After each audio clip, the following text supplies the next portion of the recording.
One of the most serious questions that, as it seems to me, every reasonable person has to face is, where should I go? Meaning, well, I will ask you the following.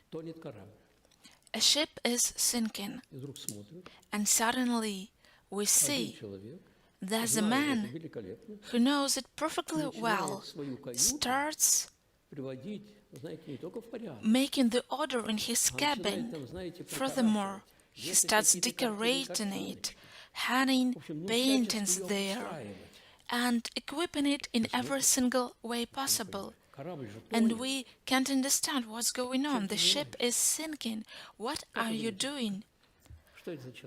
So what kind of a person is he? What do you think? So it's interesting. We could conduct a poll asking this. The answers would be, most probably he is just crazy, or maybe he doesn't believe that the ship is sinking, but it's already obvious that it's going down underwater, but he's sweeping here, washing, painting, and he's trying to make a palace out of his cabin.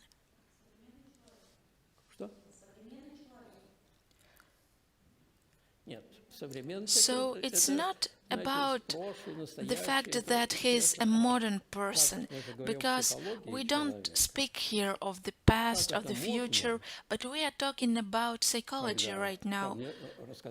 So I heard a joke recently, I'm sorry if it's inappropriate, that a ship is sinking and a captain's assistant tells the captain, you know, all the foreigners jumped overboard and they are getting saved, and the Russians are sitting, eating, drinking and singing in a restaurant. So we should save the Russians, but what should we do? The assistant comes back in 5 minutes and says, it's okay, all the Russians jumped overboard. Wow, how did you get them to do so? I know the Russians, they always break the law. So I told them, do not jump overboard. All the Russians must stay on the ship. In 5 minutes they all jumped overboard. So you see, it's a metaphor that the ship is sinking and he is decorating his cabin. But in reality, what are we talking about? Don't we know that just one single cell appeared, life appeared, it starts developing, and it is developing, and what next?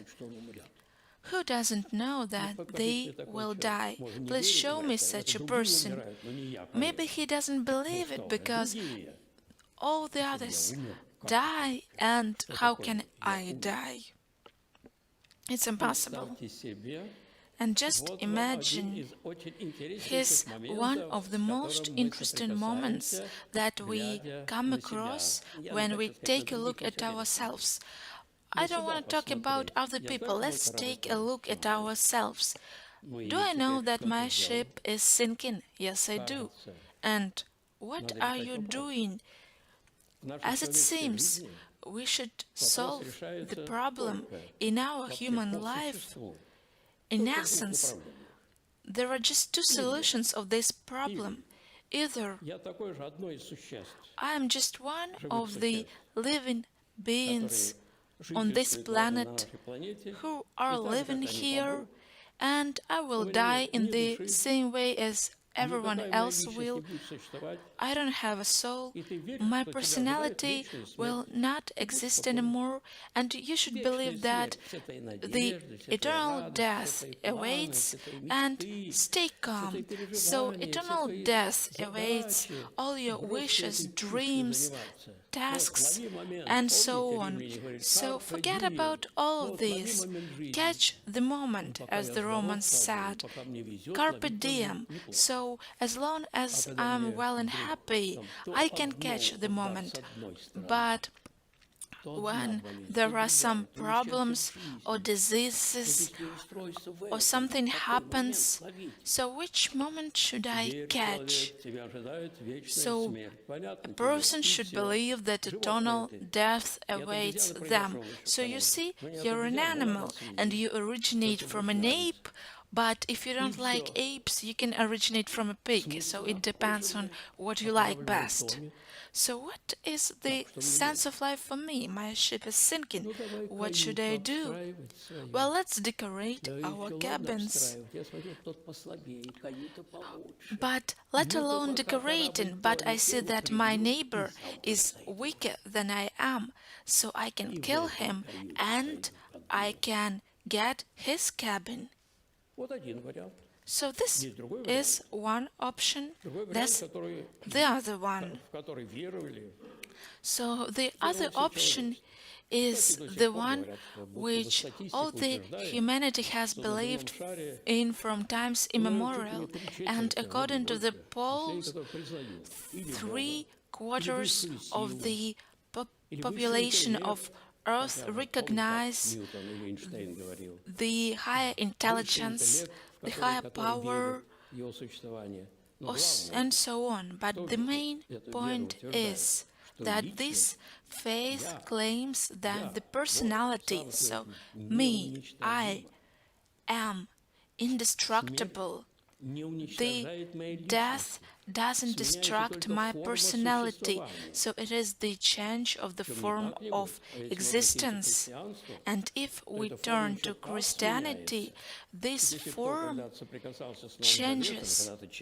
If you ever read the New Testament or the Gospel, you know that one of the central and main streams of thought is that a person is not just an indestructible personality, but when a person changes their form of existence at this current moment, I mean, when a person dies.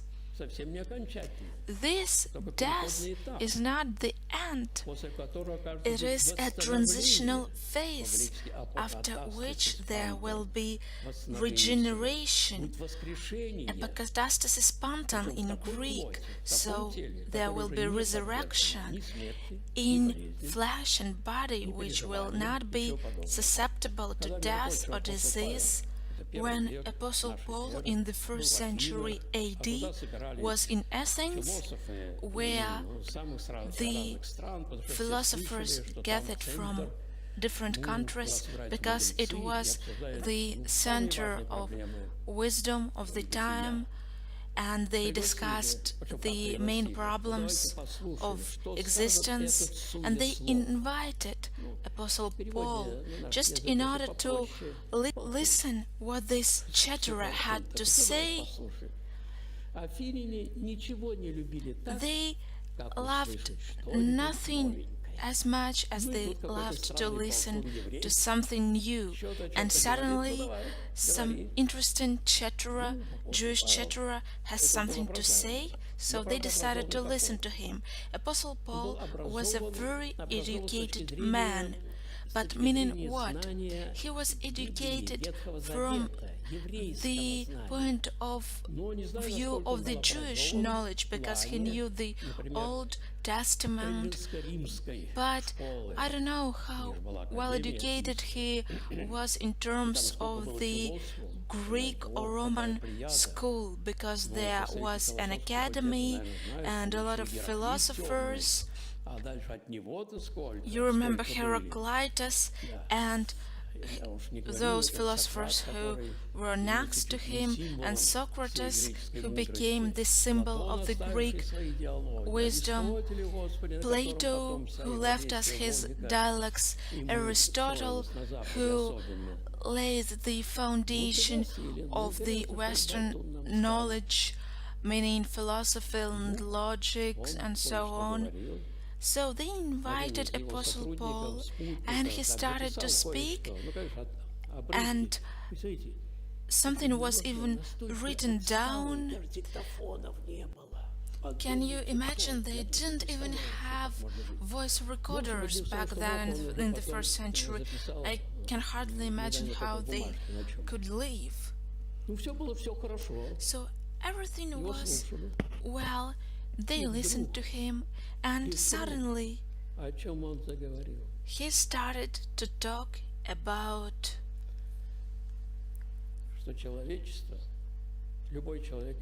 the fact that all the mankind and every single person as something spiritual and personal and reasonable are indestructible, that death is not the end of personality.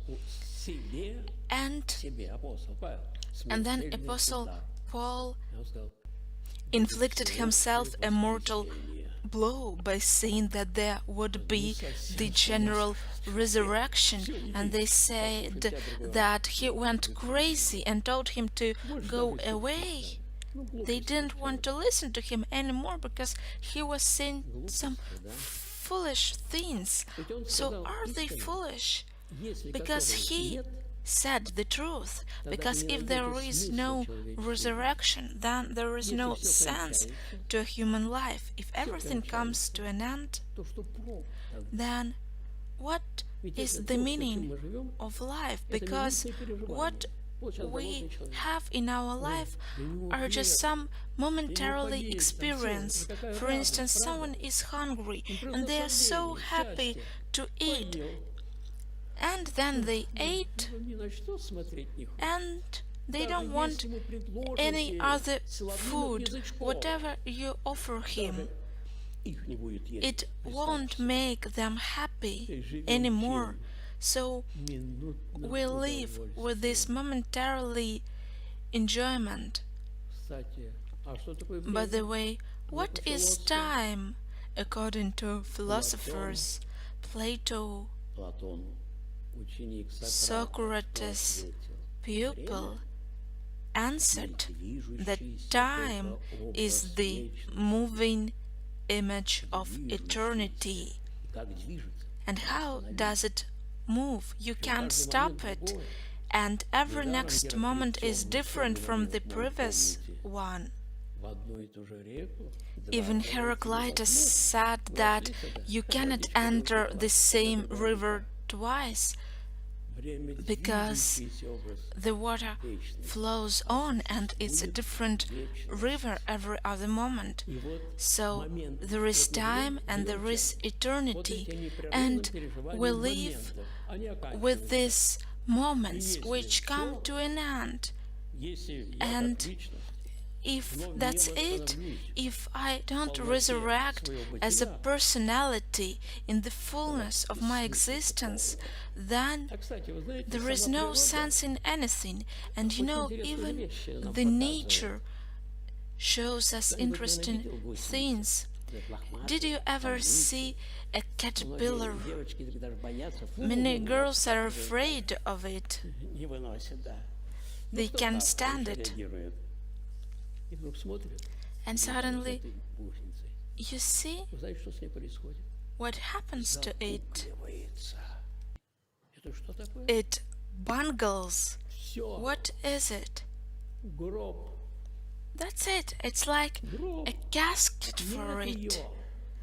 There's no caterpillar anymore. And what happens next? Of course, even the ancient people didn't know what was going on in there. And the spring comes, and it bursts. This bungle bursts, and we're waiting for this caterpillar to come out. But instead of it, a wonderful butterfly flies out. Oh my God! If you tell someone who never saw it, they won't believe you. They will tell you, "What are you telling me with your Apostle Paul? How can a terrible, disgusting caterpillar turn into a beautiful butterfly? You are mocking me." This year we are celebrating 150 years from the day when one of the most outstanding spiritual writers died.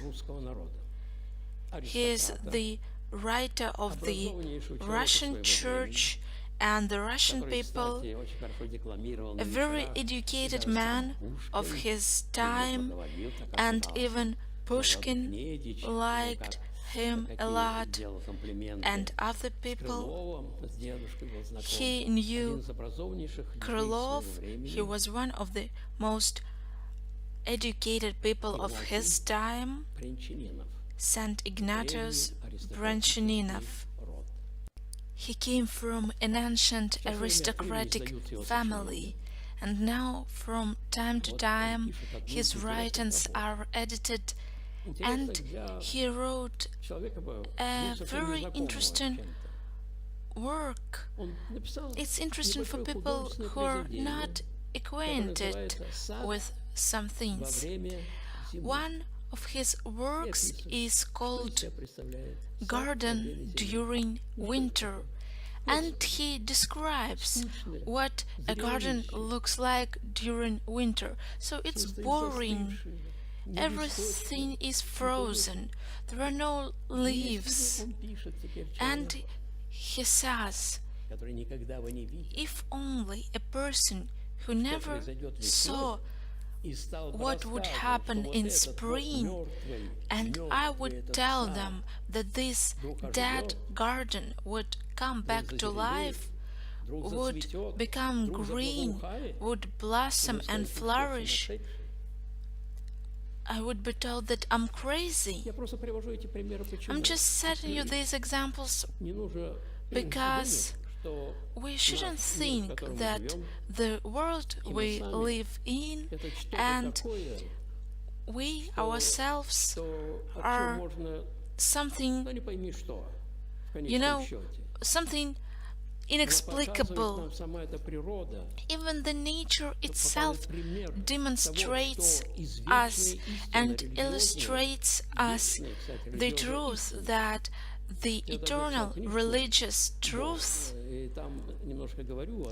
I wrote a book that is called God, and there I speak of the religious state before Christianity and where all the religions come from, and about Christianity, and the idea of resurrection is demonstrated in a new way in Christianity, and this idea is not a fantasy, it is a deep philosophic idea, and it has a great power which it gives to the human conscience in this earthly life. It means so much when a person is going on ahead and they hope that they will come to their native home, and you can compare them with a person who has nothing to hope for.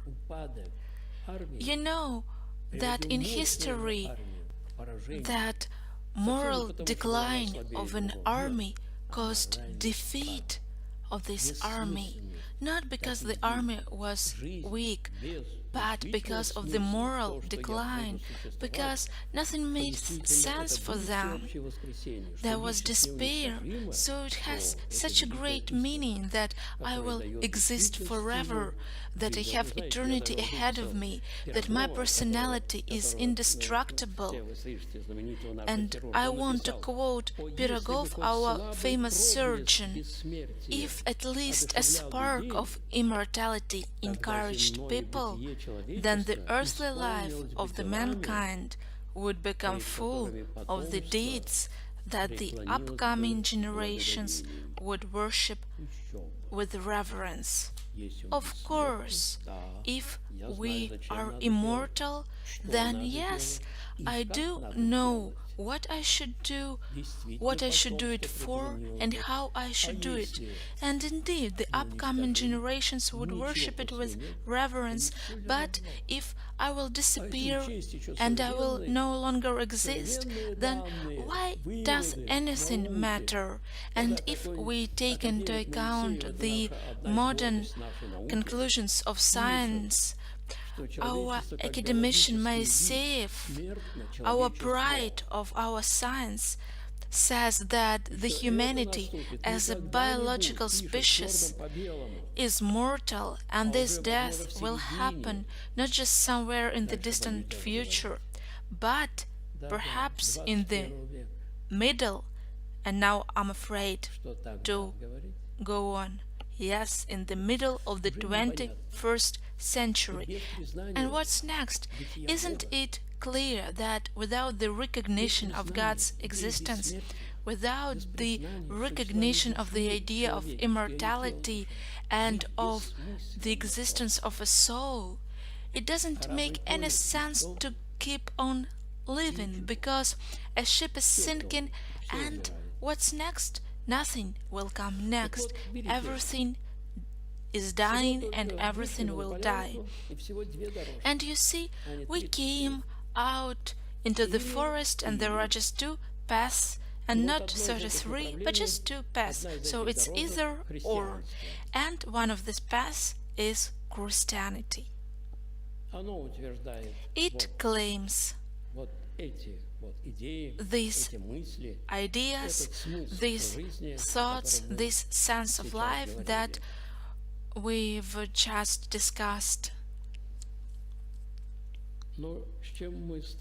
So what do we come across? You know, it can't be worse than the state of indifference. You know, a person has two minds.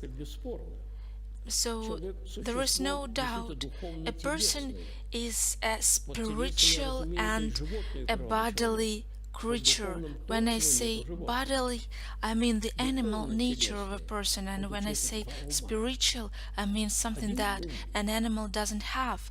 So every person has two minds. One mind is cunning, inventive, adaptive, reasonable indeed. We see it around us. You know, you can take a puppy or a kitten and go to the forest with them and let them free, and you know, they will adapt, they will start searching everything.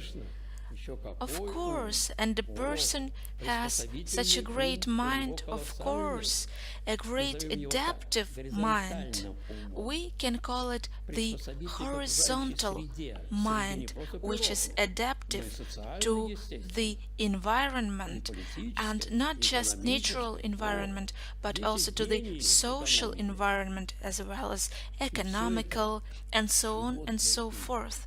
And all of this is the animal mind. Why? Because all of it is aimed just at this existence, which can stop at any moment. How?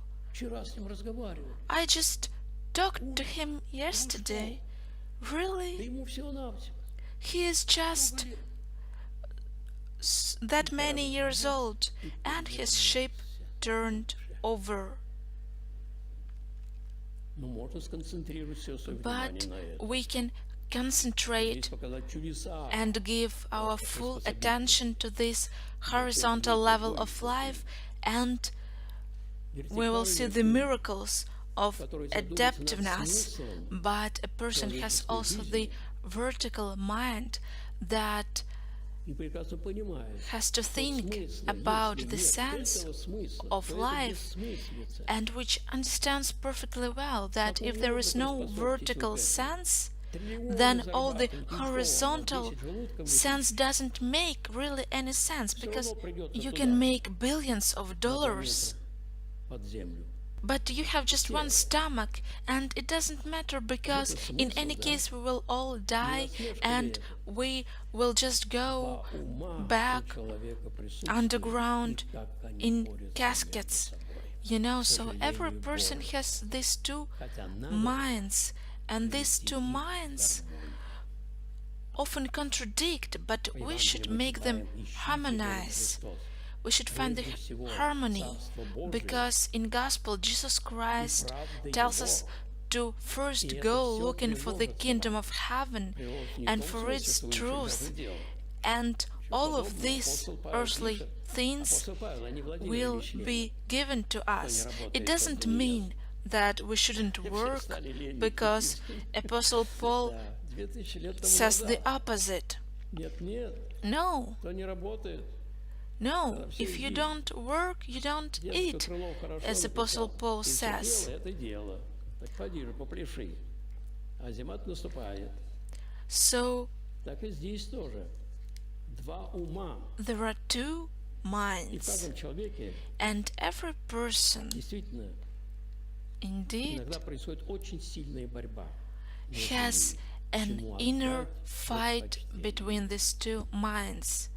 So, what is primary in my life and what is secondary in my life? Should I in the long last decide for myself the question of the greatest importance? What am I living for? Or should I better not think about it, because it distracts me? So, should I just go down to this horizontal animal level and that's it? Should it all come down to this only? And what's happening, and especially now, but throughout the whole history as well, what is happening to our culture, to our creativity? Please pay attention. Culture. Today, culture is considered to be something great, educative, something high-flown. But today, our culture gets more and more free of conscience, of shame.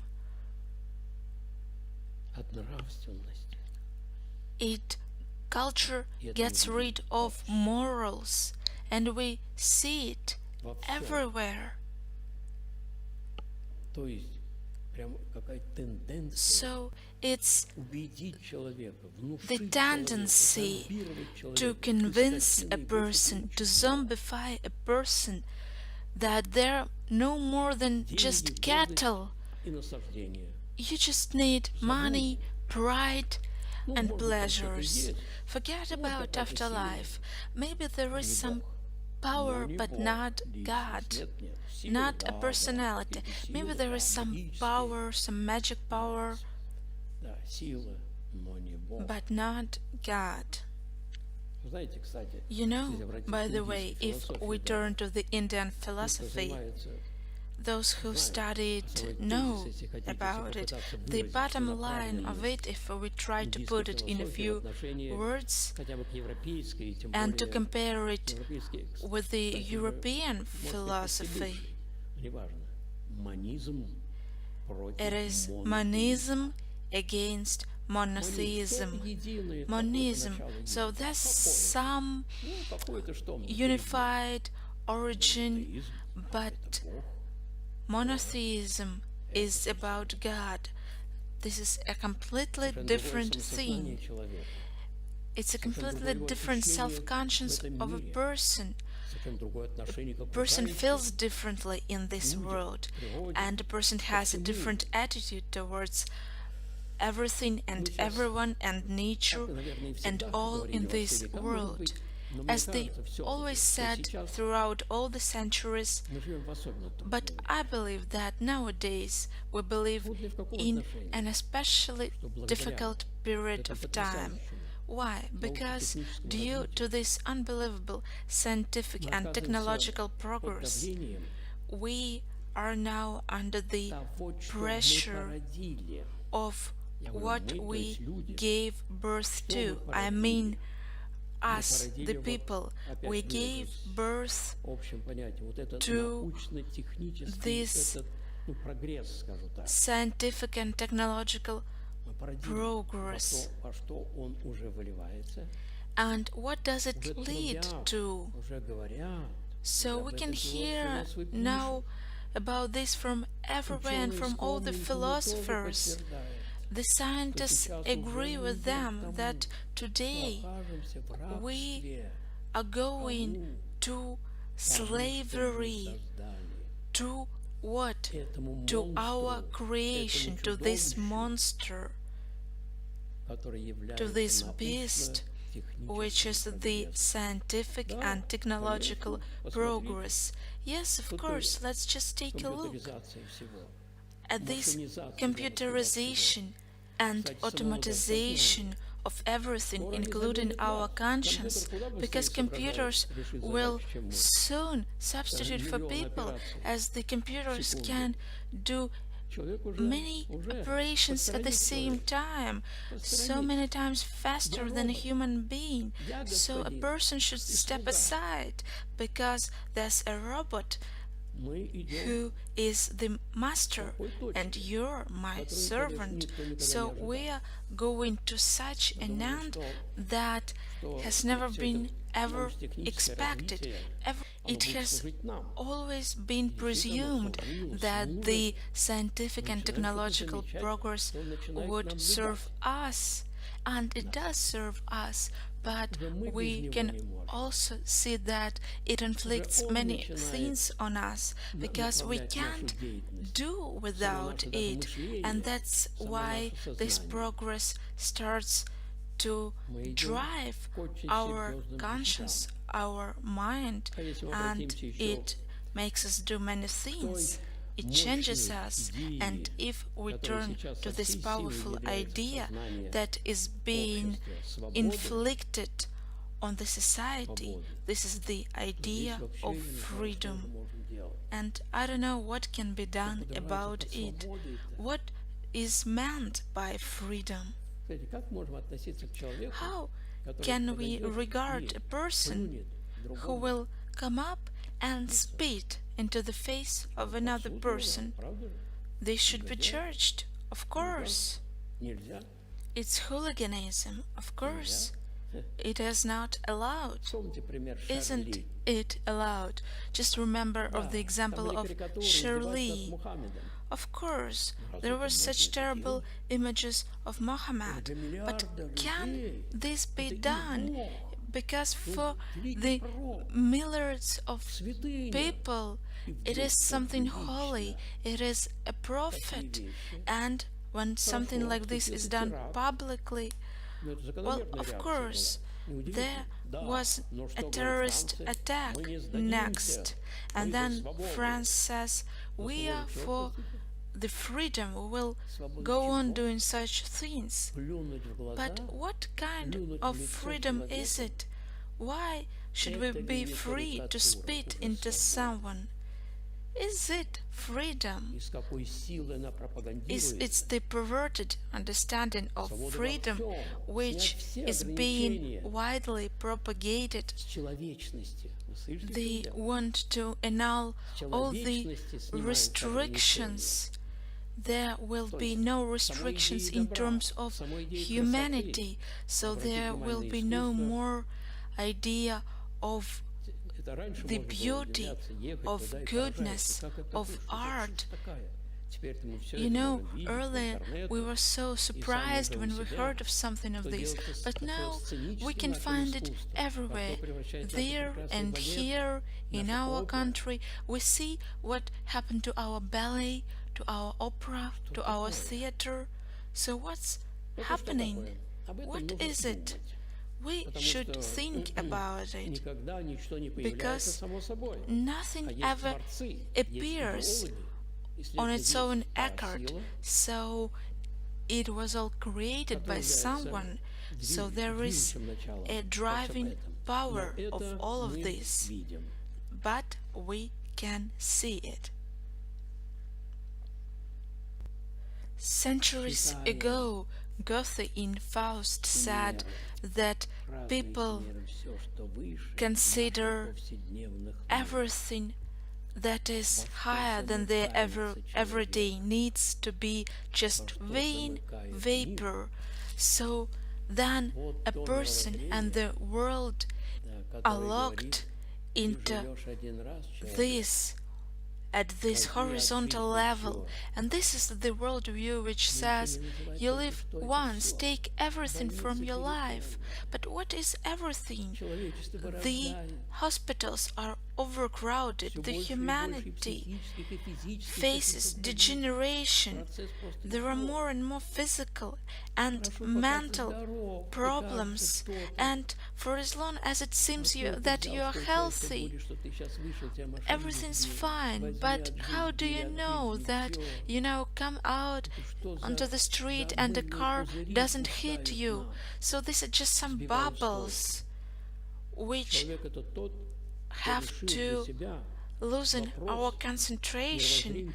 So a real human being, a personality, is the one who solves for themselves the problem of God, if there is God or not, because the time of our life is negligible, and we do not know how much time everyone has. Blaise Pascal, who we all know, left us his so-called Peri of Pascal. You know, it's a non-believer who claims that there is nothing, no God, no soul, no eternity. So what do you win? Asks Pascal. What do you win? So do you recognize morals? Well, a non-believer will never say they don't recognize morals. Everyone recognizes morals.